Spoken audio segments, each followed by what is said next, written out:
Assalamualaikum warahmatullahi wabarakatuh. Salam Rahayu. Jumpa lagi di video harian Krispedia Sedikit. Nah, dalam video kali ini saya ingin memberikan informasi, wawasan, edukasi tentang sejarah penjamasan dan bagaimana bisa menjadi proses yang begitu sakral. Proses penjamasan ini selalu dikaitkan dengan hal-hal yang mistik ini bagi kalangan yang umum. Proses penjamasan itu bukan berarti orang yang melakukannya melenceng dari ajaran agama manapun. Namun dalam bentuk proses penjamasan itu meneruskan budaya dari leluhur yang sudah ada. Dengan kata lain, guling-guling budaya. Proses penjamasan ini sama halnya dengan ruatan kalau dalam bahasa diri manusia, pembersihan, pensucian. Kalau dalam pusaka, kalau lingkup pusaka, terutama keris itu bukan ruatan lagi, tapi proses penjamasan. Nah, proses penjamasan memang dilakukan 1 tahun sekali. Faktornya, 1, proses penjamasan juga memakan biaya yang cukup lumayan. Kedua, menjaga kesakralan. Biasanya proses penjamasan dilakukan di bulan 1 Suro atau 1 Muharram. Ada 2 versi kepercayaan. Jika pusaka yang dijamas di bulan 1 Suro itu pusaka yang dari pemilik sebelumnya memiliki kepercayaan kejawen. Tapi kalau penjamasan di bulan 1 Muharram itu pemilik sebelumnya dari kepercayaan Islam. Dalam proses penjamasan itu pasti akan ada namanya sajian atau ubo rampe.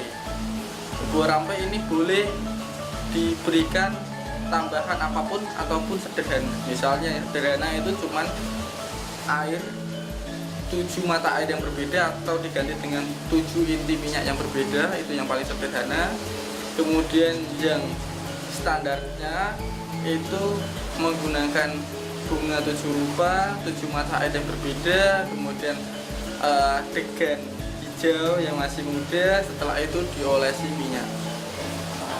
Kalau yang secara garis keras dalam artian yang wah itu biasanya ada sejenis sesajian kepala kerbau atau kepala kambing atau juga kambing kendit atau juga ayam semani atau juga bisa menggantinya dengan ingko.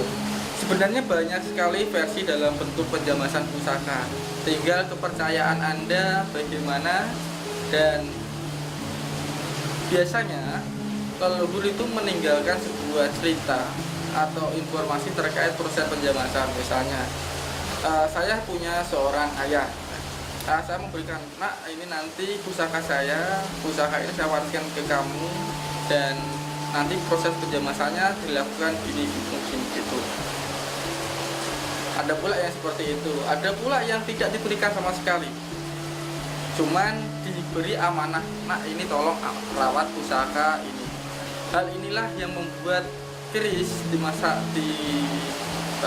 masyarakat luas itu benda yang menakutkan, memiliki momok yang mengerikan. Padahal keris itu jika kita rawat dengan baik, kita restorasi dengan baik, maka keindahannya akan nampak. Bahkan ada statement yang mengatakan gendeng seneng keris angel tambani. Itu artinya adalah suka keris itu sulit untuk disembuhkan. Mungkin Anda yang mendengar statement saya sedikit tidak percaya, tapi ini bisa dibenarkan. Contohnya, saya kenal dengan beberapa orang dan juga klien-klien saya yang pertama kali memaharkan keris. Saya bilang gini, Anda bakalan suka ketika memiliki 1 bilah keris. Setelah Anda memiliki sebilah keris, maka keris-keris yang lain akan berdatangan di koleksi-koleksi Anda. Berdatangan ini bermaksudkan atau memiliki arti yang berbeda. Dalam hal Anda diberi hibahan dari tetangga-tetangga Anda memaharkan dari seseorang, kemudian atau tidak Anda diberi warisan dari orang tua Anda. Konsepnya adalah keris itu memanggil, mengetuk.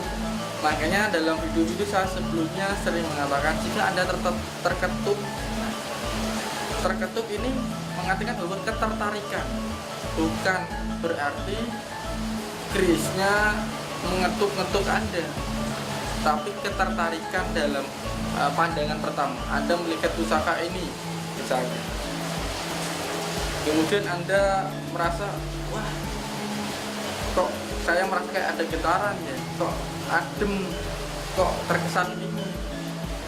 Syukur-syukur Anda bisa melihat kodam atau sisi terlebih dari pusaka ini. Seperti itu.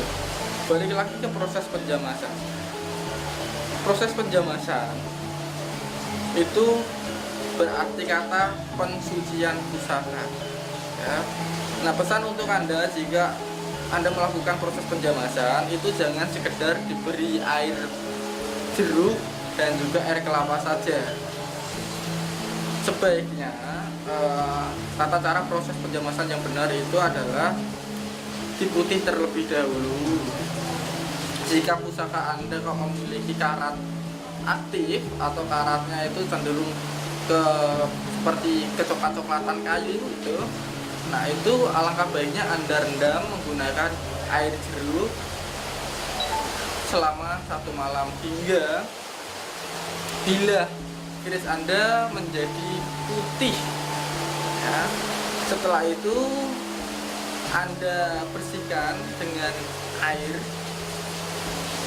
Nah, setelah Anda bersihkan, Anda jemur, dan setelah dijemur barulah Anda melakukan proses penjamasan dengan cara menggunakan 7 mata air yang berbeda. Setelah itu, kalau Anda punya atau bisa warangi atau mewarangi, alangkah baiknya setelah diberi air itu diwarangi. Nah, setelah diwarangi diberi minyak. Jika Anda tidak punya warangan, cukup setelah diberi minyak, diberi 7 mata air yang berbeda, langsung Anda beri minyak. Tujuannya adalah agar bilahnya tidak kembali karat atau menjaga bilah pusaka. Sesakti-sakti keris Anda, maka keampuhannya akan luntur oleh karat. Sekian video dari saya, semoga dapat memberikan informasi edukasi kepada Anda. Nah, dan untuk Anda yang ingin sertifikat keris pusaka, yang pusaka Anda belum ketahui identitasnya, silakan langsung kirim datanya atau konsultasikan ke nomor di bawah ini.